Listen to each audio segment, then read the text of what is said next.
trough ng low pressure area na patuloy na nakakaapekto sa Mindanao. Mga lugar na makakaranas ng kalat-kalat na pag-ulan at thunderstorm. Thunderstorm threat sa ilang bahagi ng Luzon, Visayas at Mindanao. Mainit at malisang ang panahon sa Metro Manila at sa iba pang lugar. Magandang araw Pilipinas, ito ang PNN Panahon News Network, ang inyong daily weather authority sa bansa.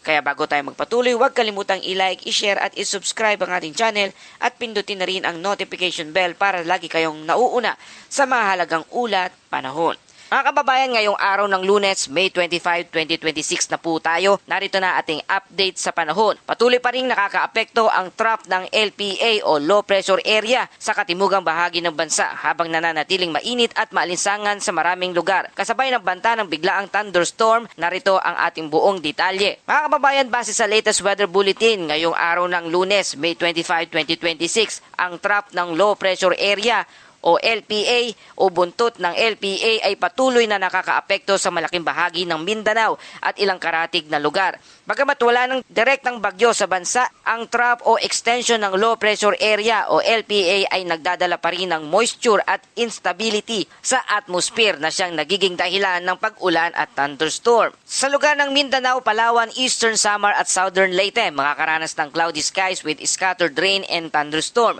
Dulot ito ng trough ng low pressure area o extension ng LPA. Posibleng epekto nito ay moderate to at times heavy rain at flash flood, landslide lalo na sa mountainous areas at localized flooding sa mga mabababang lugar. Mga kababayan, sa lugar ng Davao Region, Caraga, Northern Mindanao, BARMM, Zamboanga Peninsula, Palawan, Eastern Samar at Southern Leyte. Pinapayuhan ang lahat mga kababayan natin na maging alerto lalo na kung may thunderstorm activity sa inyong lugar.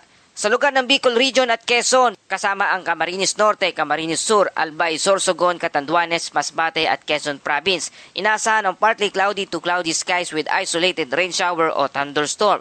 Dulot naman ng easterlies. Ano nga ba ang easterlies? Ito ang mainit na mahalumigmig na hangin nanggagaling sa Pacific Ocean. Ito ang nagdadala ng moisture, cloud formation at isolated thunderstorm sa ilang mga lugar.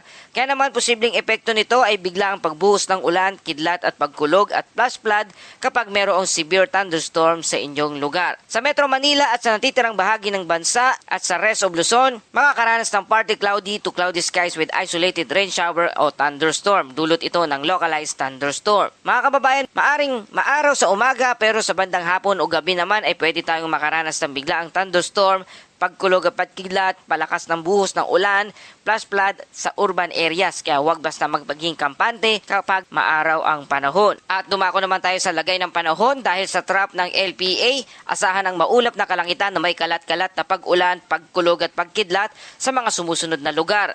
Sa buong Mindanao, Palawan, Eastern Samar at Southern Leyte. Dahil sa mga pag-ulan, posible ang biglang pagbaha at pagguho ng lupa, lalo na kung magkakaroon ng katamtaman hanggang minsan ay malalakas na pagbuhos ng ulan. Dahil naman sa easterlies o mainit na hangin mula sa karagatan, magiging bahagyang maulap hanggang maulap ang kalangitan na may pulupulong pag-ambon o thunderstorm sa buong Bicol Region at Quezon Province. At posible rin dito ang flash flood o landslide kapag nagkaroon ng malalakas na thunderstorm.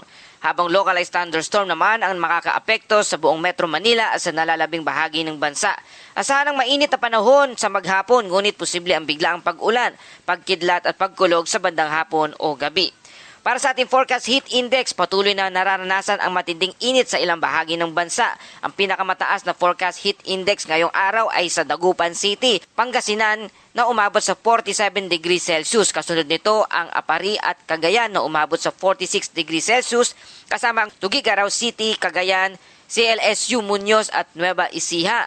At marami pang lugar na makakaranas ng 44 degrees Celsius hanggang 45 degrees Celsius heat index na nasa danger level na po na maaring magdulot ng heat cramps at heat exhaustion.